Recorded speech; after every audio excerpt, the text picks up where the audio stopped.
Miami Heat Nation, what is going on? So, in today's video, we got tons of Miami Heat news to talk about.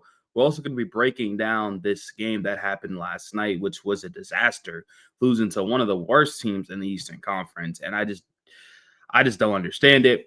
But anyways, if you guys enjoy Miami Heat content, we upload every single day. Today is day 68, I believe, out of 365 days that we've been consecutively uploading, and I couldn't do it without you guys. So I just want to say I appreciate y'all. I love y'all.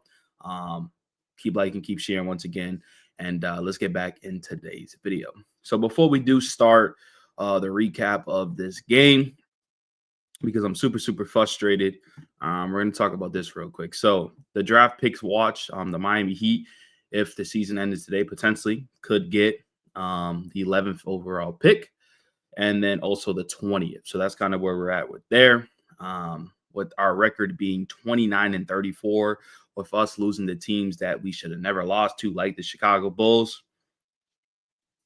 I mean, this pick might get even higher, but who knows, man? Like I said, the Heat are not a tanking team, but I think this is the best decision. I mean, we're a healthy team, and we lost to the Chicago Bulls. We had Wiggins back. We had Ware. We had Tyler. We had Bam, and we lost to them. Every single player is better than everybody on that Chicago Bulls roster, one by one, and we still couldn't win this game. Pathetic. So that's kind of where we're at right now with the picks. Another thing that didn't really make much sense to me once again is Spo being a terrible coach. Fourth quarter minutes tonight, 12 from Rozier, Kel'el Ware 0. I just don't understand why Kel'el Ware doesn't play in the fourth quarter sometimes. Makes absolutely no sense. Kel'el Ware could be dominating for 3 quarters straight, getting all the blocks, rebounds, helping Bam out, scoring 10-plus points. And when that fourth quarter hits, he's like, nah, I don't want him in there. He's like, I want speed.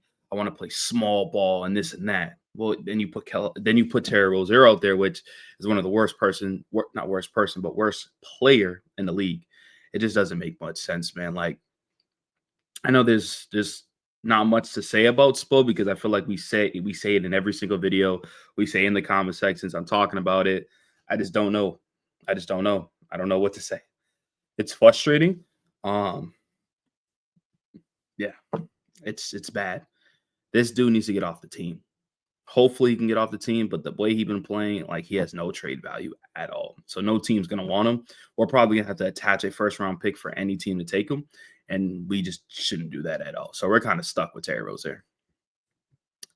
In other news, and it says, for anyone curious, yes, most of these track. Tyler's clutch time decisions making over the last couple of months has been very poor. It hasn't contributed to winning, and that's not taken away from his growth elsewhere. Not the case for Bam, yet they go away from him. So pretty much as you see right here, I knew Tyler's not a great closer. We all know that his late decisions at the end of the game are not the greatest.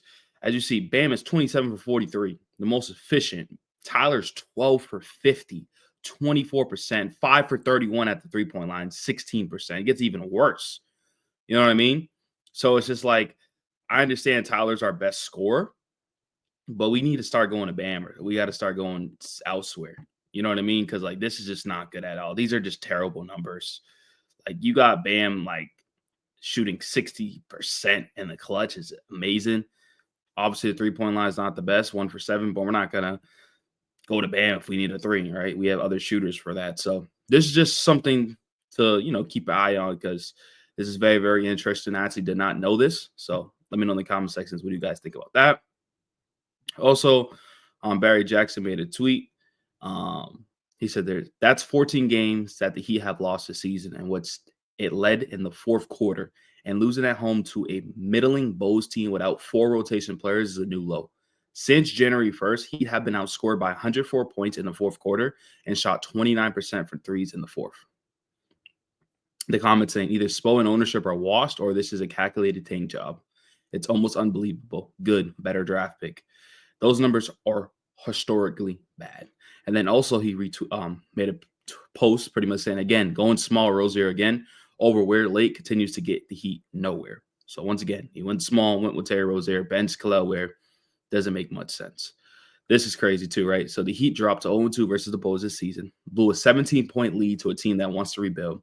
Now I get to hear Spo tell us we did good things. A breakthrough is coming for the 35th time this season.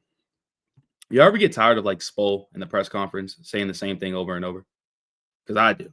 Bro, I just been getting so frustrated because every time he says the same thing, repeating himself, it's just like I don't even want to listen to it no more, man. So that's kind of the news that's coming out today.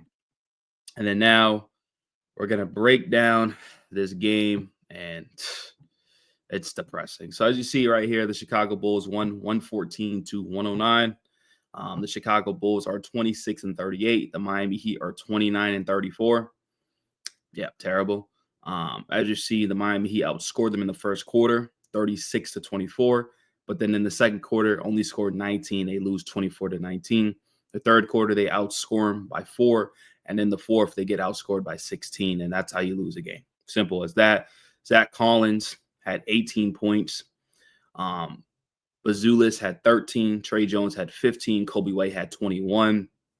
Josh Giddey had 26 points, 12 assists, and 10 rebounds, a triple-double, a plus 26, 9 for 15, 3 for 4 at the three-point line. It's just terrible. Kevin Huerter had 11 points. So their whole starting lineup was in double digits. We just can't allow Josh Giddey to go off like that ever again in our lives. For the Miami Heat, Andrew Wiggins came back from injury, played pretty well. I'll give him that. 22 points, 9 for 17, 3 for 5 at the three-point line.